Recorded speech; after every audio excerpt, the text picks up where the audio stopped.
کرتا ہوں کہ جو آج طلبہ ایکشن کمیٹی کی ایک چھوٹی سی کال پر پریس کلب میں آئے.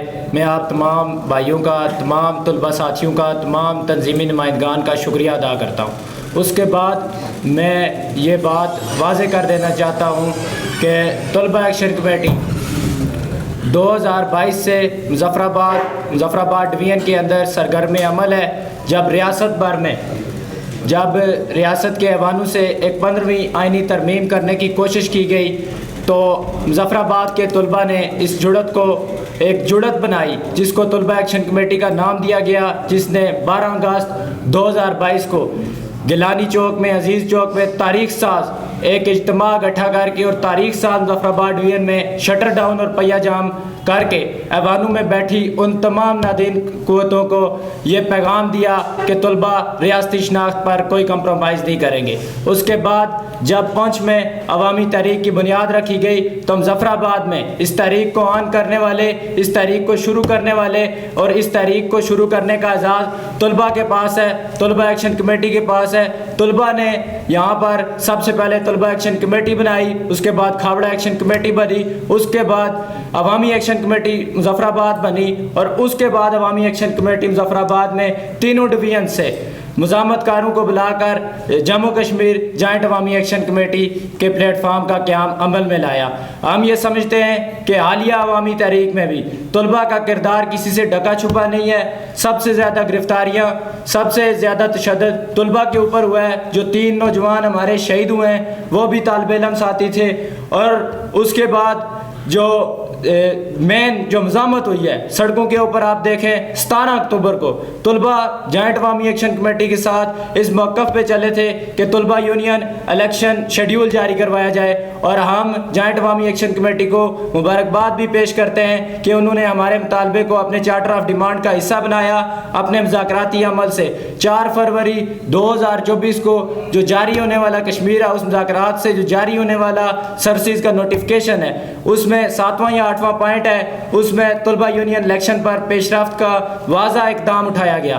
اس کے بعد جو آرڈیننس کے خلاف جو جوائنٹ ایکشن کمیٹی کی ہڑتال ہوئی، اس کے بھی مذاکرات میں طلبہ یونین الیکشن شیڈیول جاری کروانے کا، فی الفور جاری کروانے کا وعدہ کیا گیا.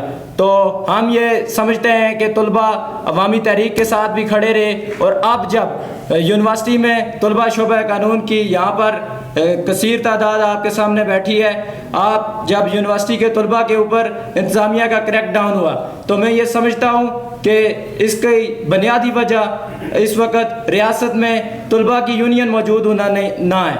آپ دیکھ سکتے ہیں کہ سبزی فروش کی بھی یونین موجود ہے، تاجر کی بھی یونین موجود ہے، رکشے والے کی بھی یونین موجود ہے، ایون کہ جو ہمارے ٹیچرز ہیں، سرکاری ٹیچرز، ان کی بھی یونین موجود ہے. لیکن جو ریاست کی جاندار پڑھی لکھی اور مؤثر آواز ہے طلبہ، ان کی یونین کو ایک اسٹریٹجی کے تحت آج تک ان کے الیکشن نہیں کروائے گئے. 1984 میں اس پر پابندی لگائی گئی اور آزاد کشمیر میں ہم یہ سمجھتے ہیں کہ کوئی پابندی نہیں ہے، لیکن ایک حکمت عملی کے تحت طلبہ کو ایوانوں سے طلبہ کی آواز کو دبایا جا رہا ہے. تو میں طلبہ ایکشن کمیٹی اس کے اغراض و مقاصد میں یہ بات واضح کر دینا چاہتا ہوں کہ طلبہ ایکشن کمیٹی ریاست بھر میں پہلی بار 77 سالوں میں پہلی بار ایک ایسا فورم ہے کہ 3 ڈویژنز کے تمام جامعات کے طلبہ جنہوں نے کوٹلی کے مقام پر اس فورم پر اتفاق کیا اور اس جڑت کو قائم کرتے ہوئے طلبہ یونین الیکشن کے لیے جدوجہد جاری کی.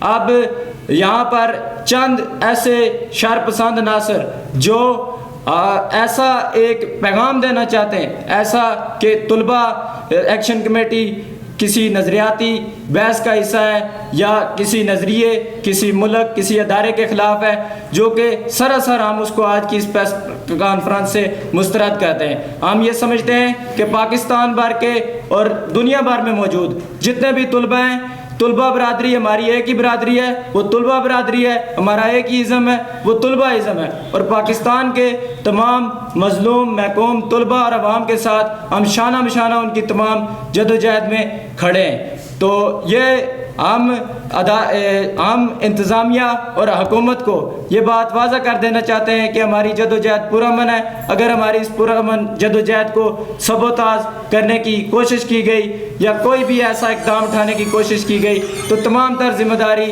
موجودہ حکومت اور انتظامیہ پر ہوگی, اور انتظامیہ ان تمام عناصر کا کلا کما کرے. بہت شکریہ.